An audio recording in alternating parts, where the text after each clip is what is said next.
My goal is to be a badass 90-year-old. You don't get to be a badass 90-year-old if you're not a badass 30-year-old or a badass 40-year-old or a badass 50. Like, it takes work. Yeah, I think, when it comes to functional movements, we need to be able to bend. We need to be able to extend our spine. There's a lot of work that can be done. A lot of places, you'll maybe see your physical therapist for 5 or 10 minutes, and then they pass you off to a care extender. We just don't believe that that's the best thing. And when you're paying for physical therapy, you should be receiving it from a physical therapist. Hello, everyone. Allie Virtue here. I am a functional medicine nutritionist and the owner of Parkside Nutrition. And welcome to the Pre-Diet Podcast. This podcast is geared towards helping those who are just getting started on their health journey. And hopefully I can provide some information, some resources, so you don't feel the need to start another random diet on Monday. I really want to pass on skills that are going to make your most recent kind of health campaign, health journey attempt really stick for the long term.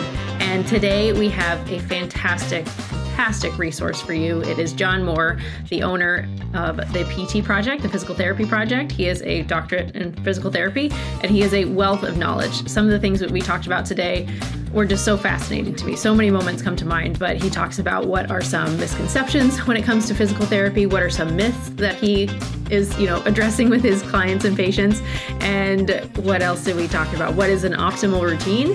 How often should you be reaching out or seeing your physical therapist? So lots of information if you are interested in staying healthy for the long term, or if you have some particularly physical or athletic goals coming up. We covered the gambit. So let's dig into the episode right now. Well, welcome, Jon, to the Pre-Diet Podcast. I am so excited to have you on because you are a very different perspective. I'm the nutrition side of things, but you are a physical therapist, doctorate of physical therapy, and the owner of the PT Project, or the Physical Therapy Project. But welcome to the show. Thanks so much for joining us. Yeah, thanks for the invite. I appreciate it. Of course. So for people who don't know who you are, what else do we need to know about you so people get a good idea of who Jon is? He's a physical therapist, but what are your hobbies, your interests? What are you passionate about? Who is Jon? Yeah, so first and foremost, I'm a husband, almost 25 years, father of two. I've got a 15-year-old, almost 16, and a 12-year-old. So those two keep us pretty busy. When they're not keeping us busy with their activities, I really enjoy being outdoors and doing all types of stuff active, whether it's coaching sports. I do triathlon. I've done the Oregon 70.3 a couple times, lots of sprint triathlons. I've run a few marathons, half marathons. So I try to, walk the walk.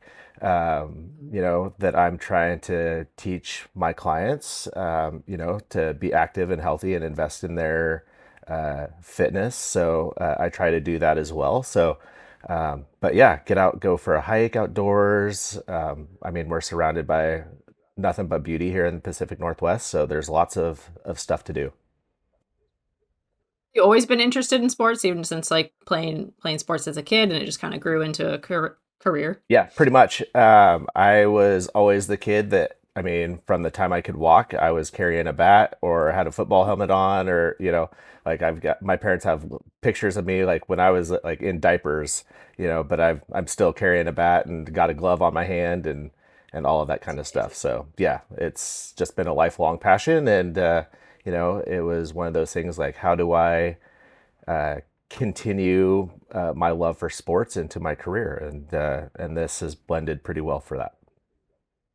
That's awesome. Did you always know you wanted to be a physical therapist? Where did that? Because there's obviously so many avenues to still be involved with sports, but how did PT kind of come to mind? Yeah, so I first got the notion of being a PT. Actually, my dad implanted that kind of in me when I was 8. He had a friend who was a physical therapist that had done stuff with professional sports teams and all that kind of stuff. And he was like, hey, what do you know? And so that was kind of the first impression of physical therapy on me. And then going through high school, it was continued just I want to be involved with sports. What are the things that allow me to do that? I had a passion for healthcare. My parents were people who invested in others and helped kind of take care of others. So that was an important part of who we were.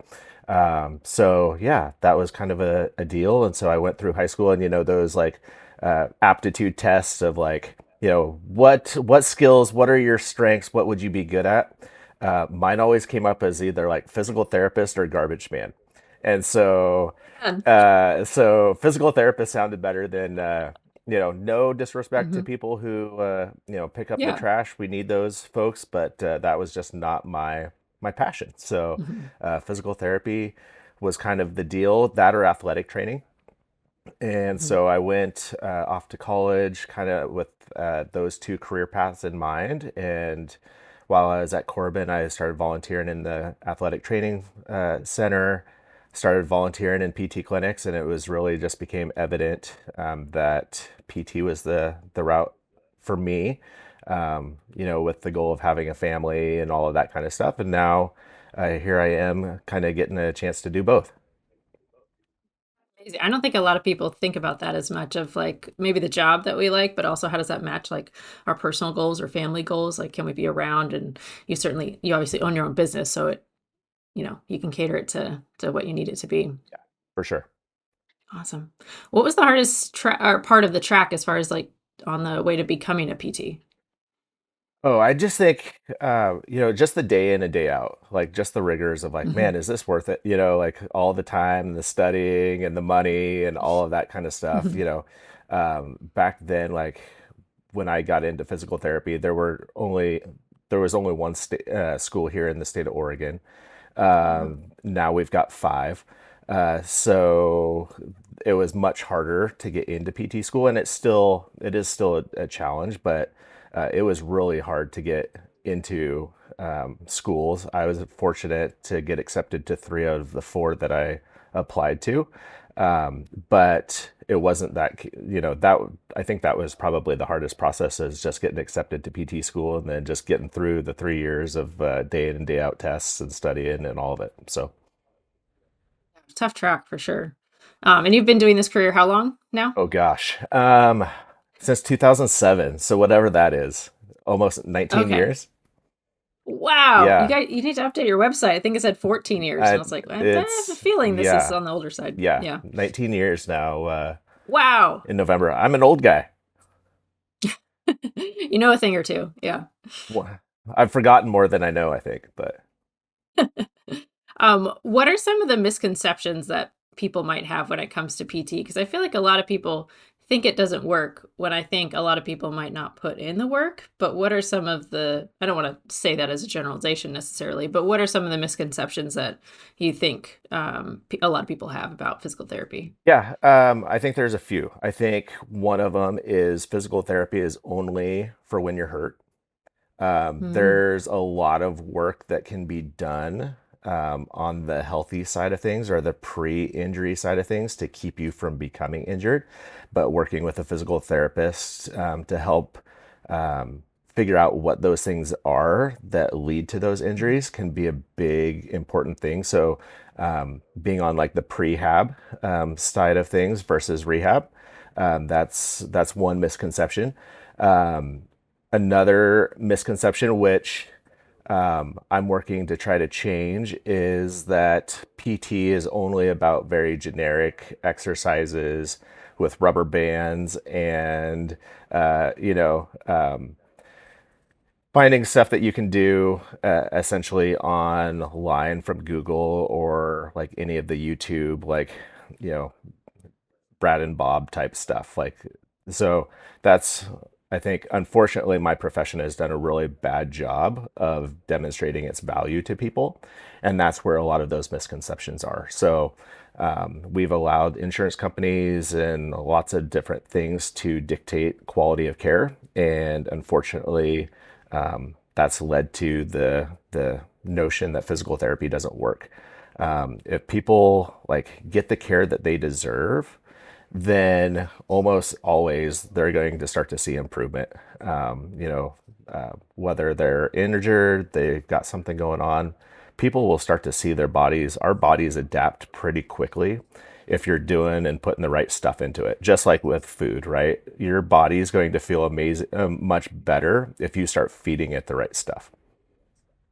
Absolutely. Is that something that keeps you interested as well as like you find other exercises to, match someone's either like their specific sport as like different sports come into popularity and things like that? What keeps you interested after 19 plus years doing this?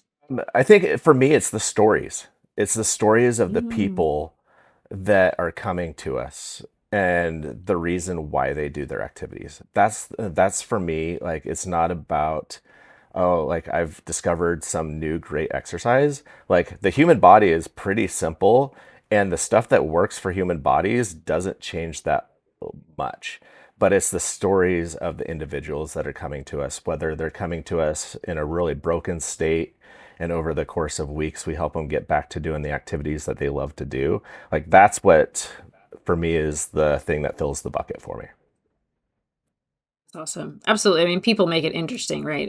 Yeah, the stuff that we do. I had that kind of epiphany not that long ago, and it probably happens every now and then of like, am I going to be talking about like fiber content of things in 30 years or however long my career lasts? I was like, oh, this is like going to be the same. And I was like, oh my God, do I want to do this? But everybody's different and you find different analogies that work for different people and just kind of saying the same story or similar story. I mean, science does change and we learn new things, but trying to still, find that way to connect with that person to get them, yeah, to the next chapter of their story that they want to write for themselves. Totally. For me, it always starts like we do free like consultation discovery calls before somebody ever comes in to see us, and I always ask like during that visit, like why why is whatever activity you can't do right now, why is it important to you? And why is that important to you? And it starts to become like, okay, that's the real goal. Like, we need you to be able to get back to running because it's your stress relief, it's your sense of community, it provides like all these things that now you're being robbed of because your knee hurts. So if we can always get back to that why, then it makes it much more meaningful to them. It makes it a whole lot more meaningful to me to know, like, okay, I've got to get this better for this person, or at least do everything I can to help this person so that they reach and are filling their bucket again.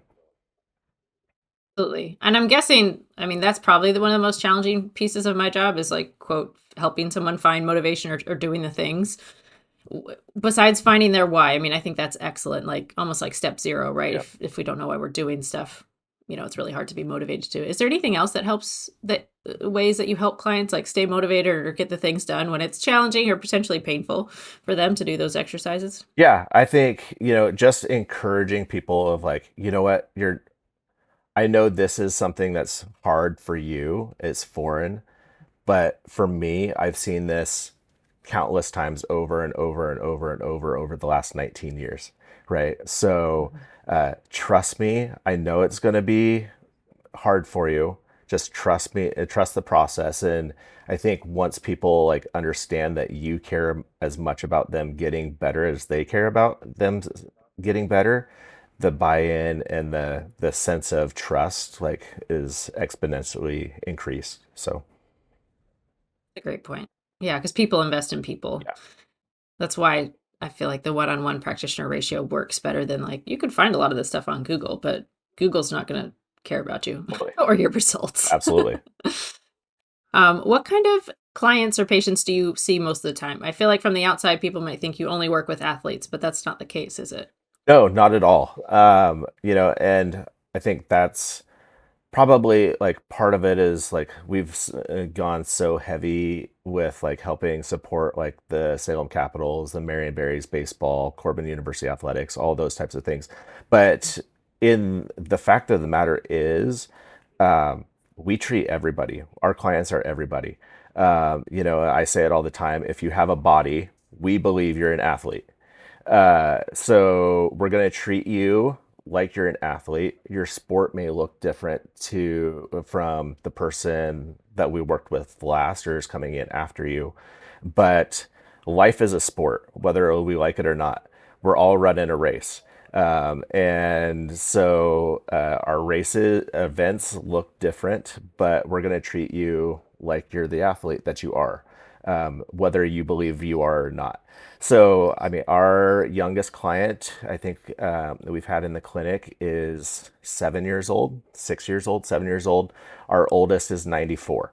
So, Okay, I was going to ask the oldest. yeah, so our oldest is 94. Heck 94. yeah. And you know what? I still have her do functional movements You know, she's still doing Ooh. deadlift mechanics with a you know, with a PVC pipe. We're still Yeah. working on squat stuff. I still have her pushing a sled. You know, so you Awesome. know, and the first day she came into me, she was using a walker. In fact, Wow. to get from our parking lot to the treatment room, it took 5 stops using the walker to get, you know, Wow. the 50 feet from the parking lot in the And door. that's not far. You No, guys are pretty close. It's not a long hallway or anything it's like not. that. It's Wow. not. So, so that's, you know, again, like just going back, like her sport looks different right now. Her sport, like she wanted to get back to walking, and doing Yeah. it successfully without the walker and cutting down the risk of her falls. Like that only happens by Mhm. being strong enough to be resilient to the world around her, and movement is movement. So Absolutely.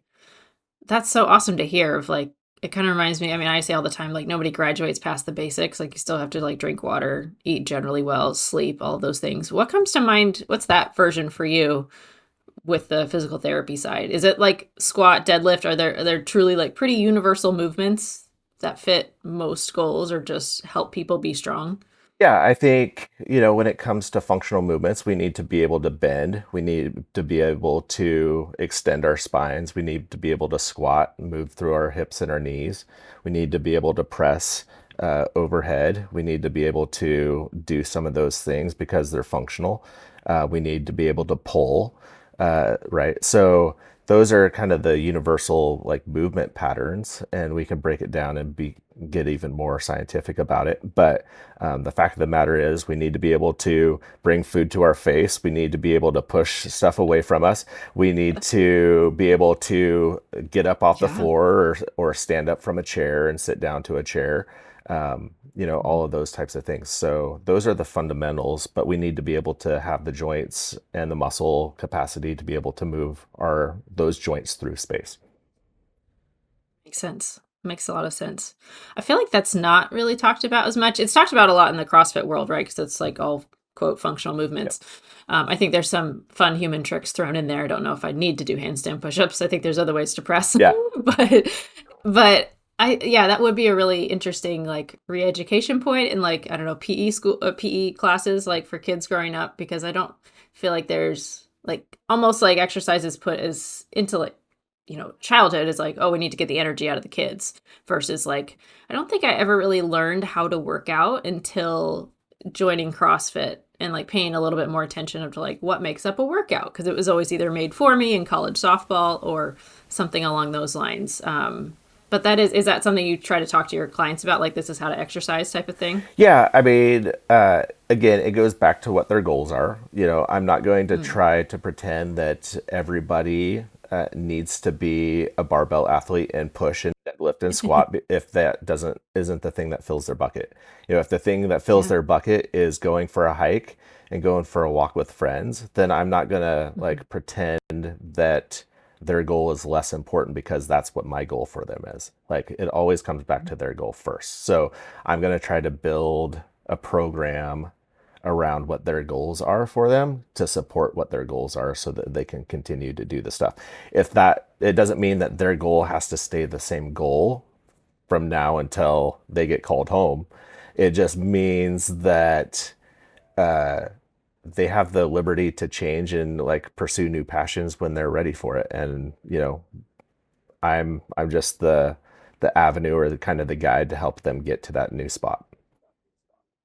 Absolutely.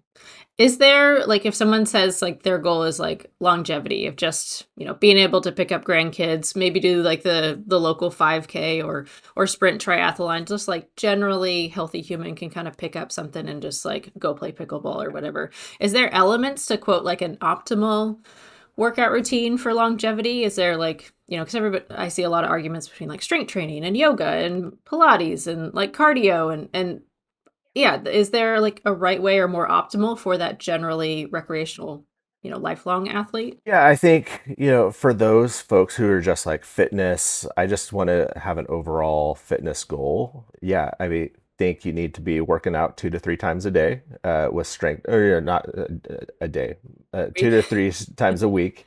That includes all of those things, in it, strength training, a little bit of cardio, vascular stuff. You need to be eating healthy.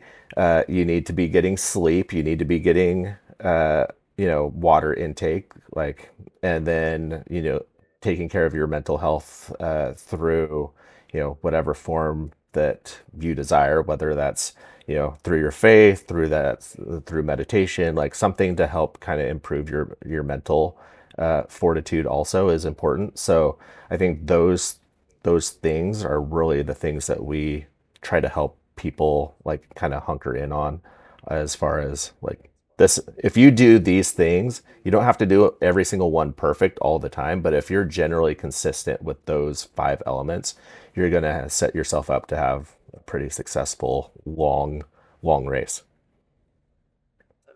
So you said mental health, some cardiovascular, some strength training. Is there how much strength training specifically? Is that like 2 to 3 is like a good base for people? 4 is fine. Is there like a top end to that recommendation? I think probably like 2 to 3 times a week is great. If you wanted Mhm. to get into 4 or 5 times a week, that's totally fine. I think you do need to like interject some like mobility and recovery days into that, and then a rest day. I think people so many times like think more is better. If 2 times a week is good, then 7 days a week has to be the best. And Obviously. obviously, and what that leads to is just repetitive stress injuries. It leads to breakdown, as we Mhm. get older.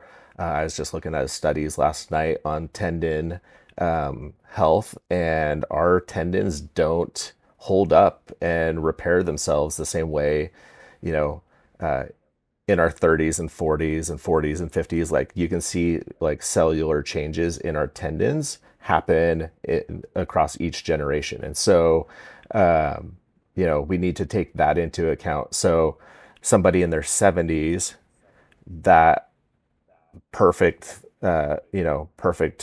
days or weeks like looks a whole lot different than somebody in their 20s does.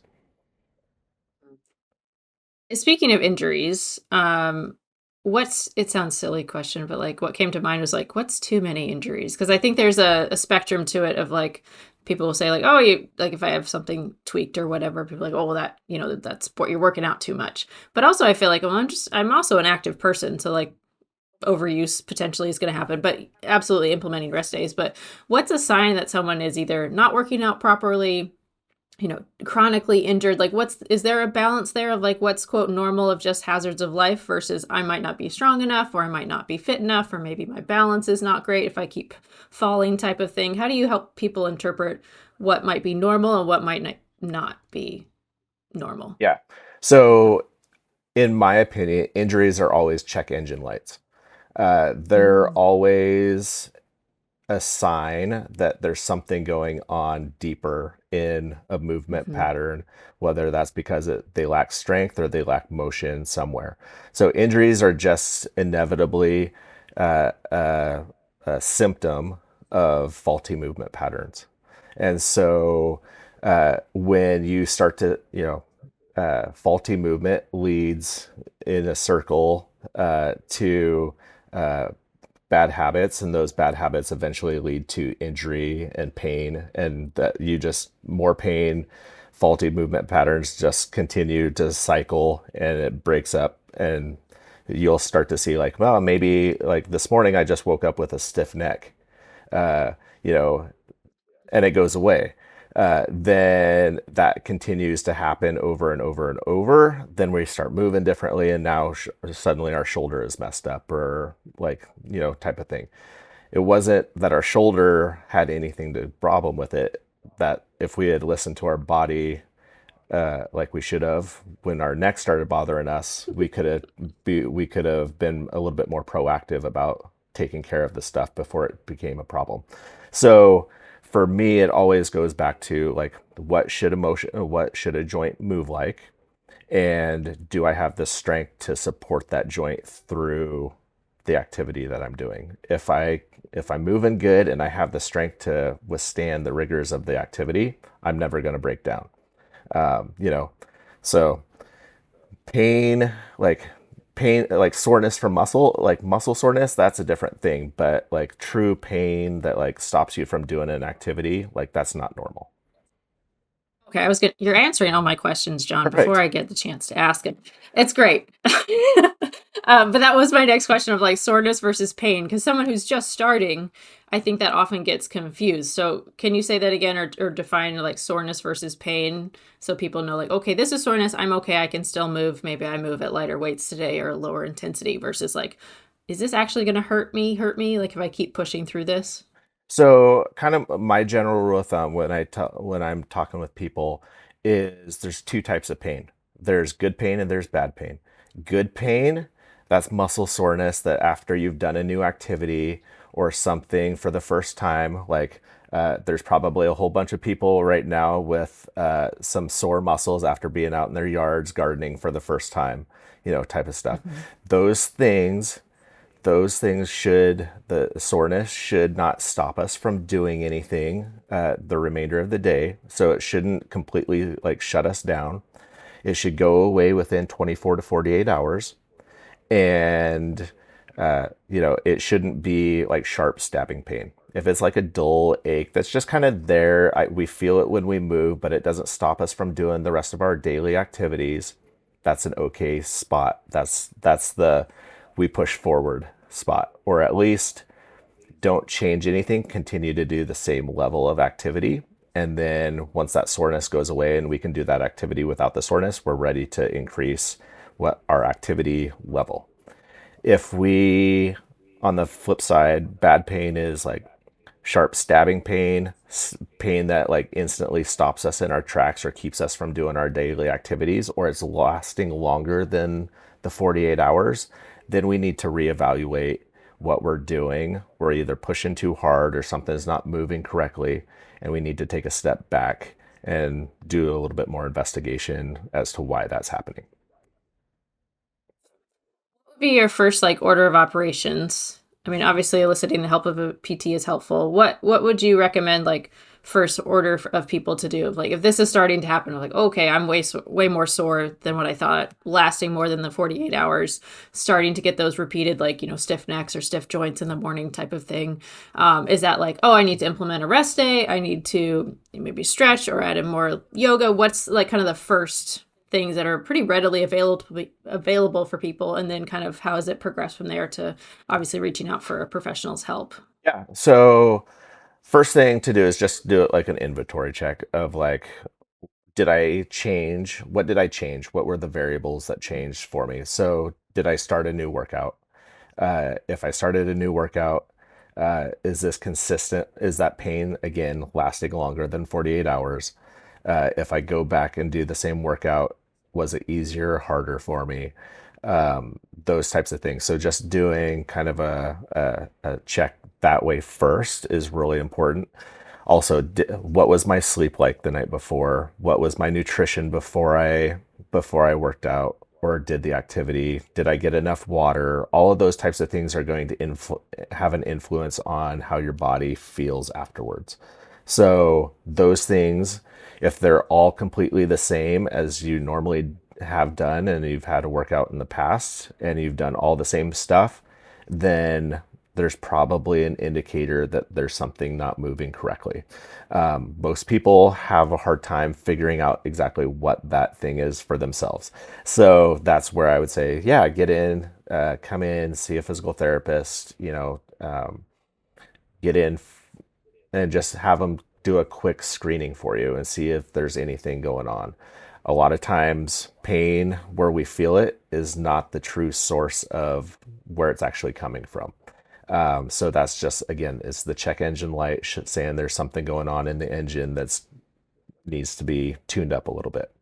Um, Makes a yeah, lot of sense. yeah, That makes a lot of sense because quite often it can be like if my knee hurts, it could be above or below the joint, right? It's absolutely. it's referred from somewhere else. Yep, yep. So um, essentially, like we always kind of go back to this like stable mobile concept where our body is Mm. really like pretty simple in its design. If you stop and think of it, we're mobile joints connected to stable joints. And you've heard me talk about this before.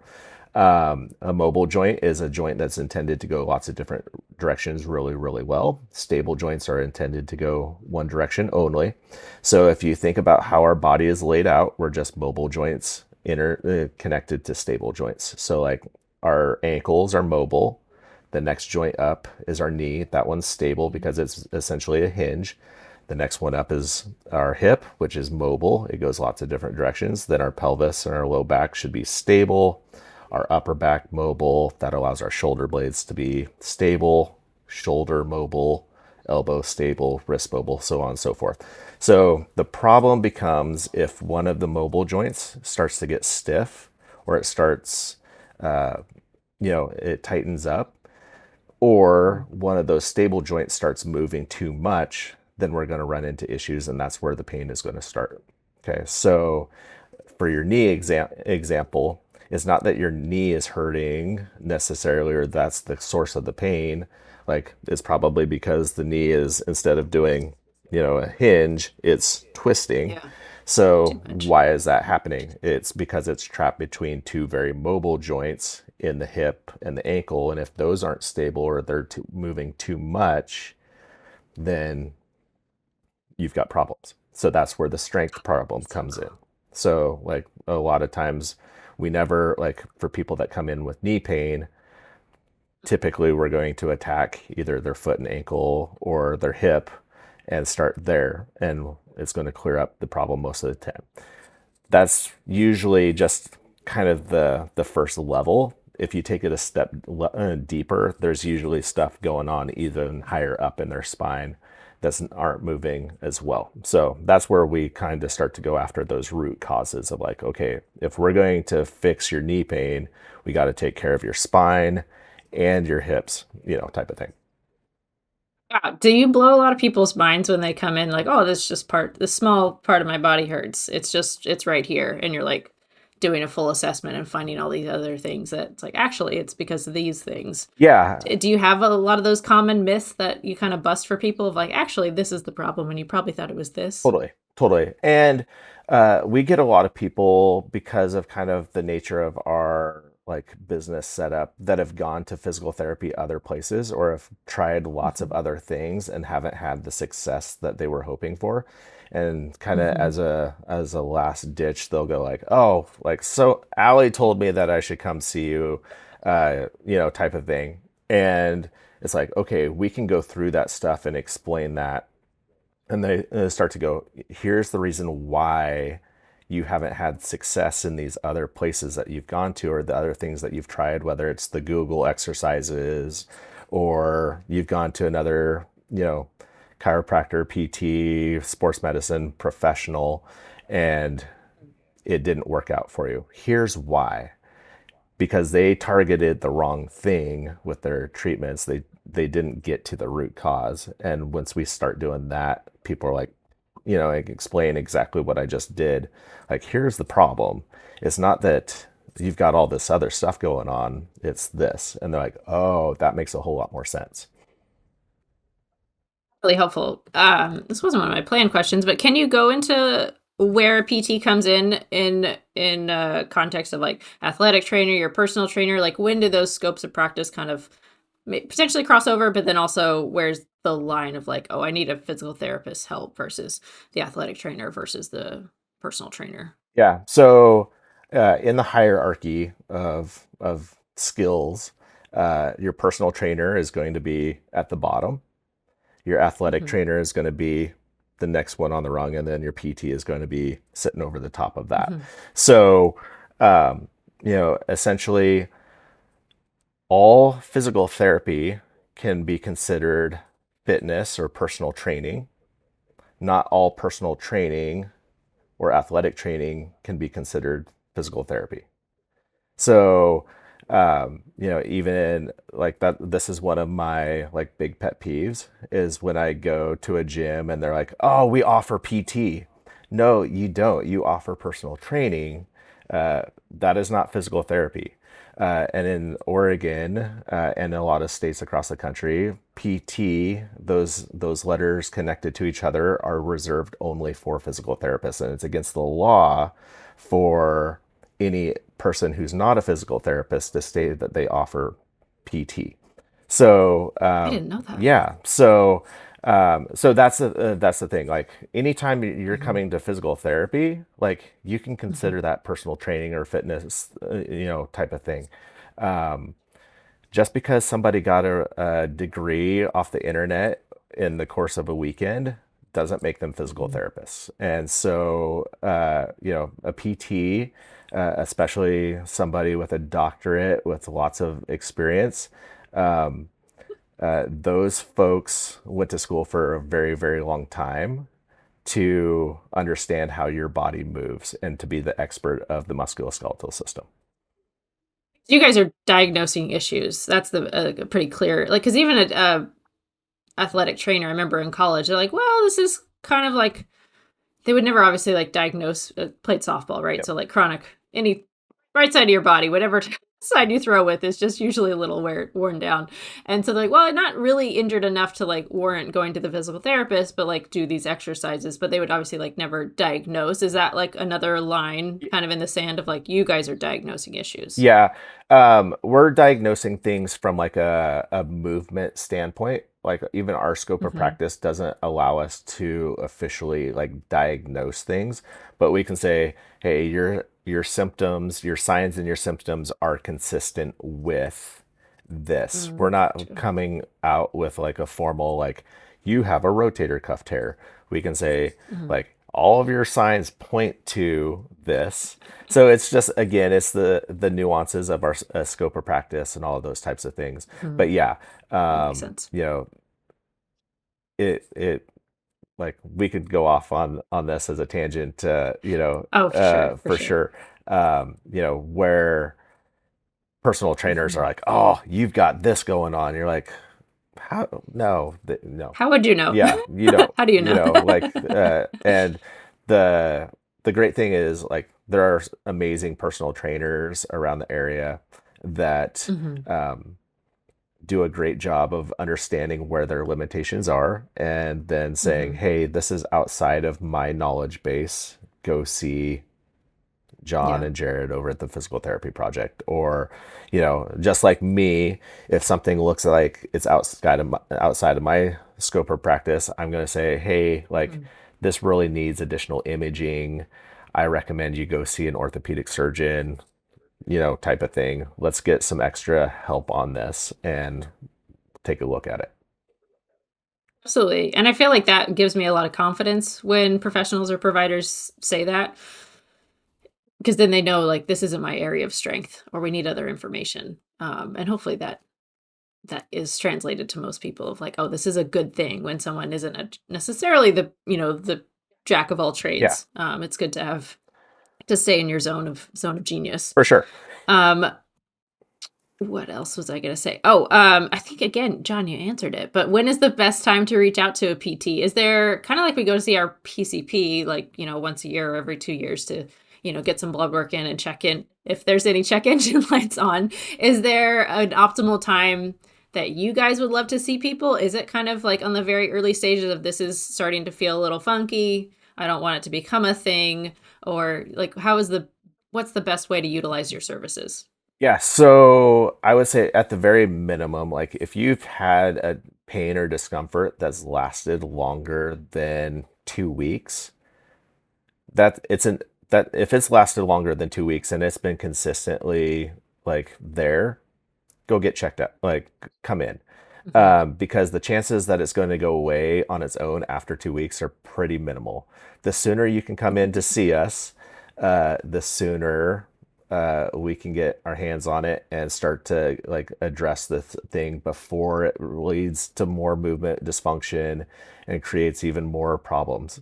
The people that I wish would always come in sooner are the ones that have, oh, I've been dealing with this for the last 3 years. Like, or it's been going on for 6 months. It's like, why are you waiting this Mhm. long to get this taken care of? I mean, Guys are the worst at that. They'll damn near let an appendage fall off their body or be dangling from their body before they ask for help, and it's usually their wives or significant others that are like, "I'm tired of you complaining about this. I made the appointment for you. Go do it."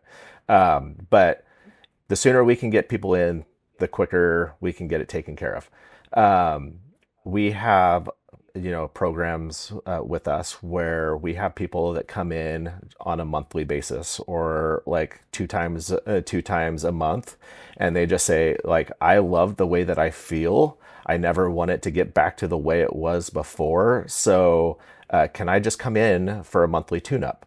And essentially, what we do is we take them through the movement stuff. Kind of, we can start addressing things before it becomes a problem. And they just come in like, just like you would go in to get your oil changed in your car. It's just a regular maintenance thing. And so those people are always the ones that are feeling awesome.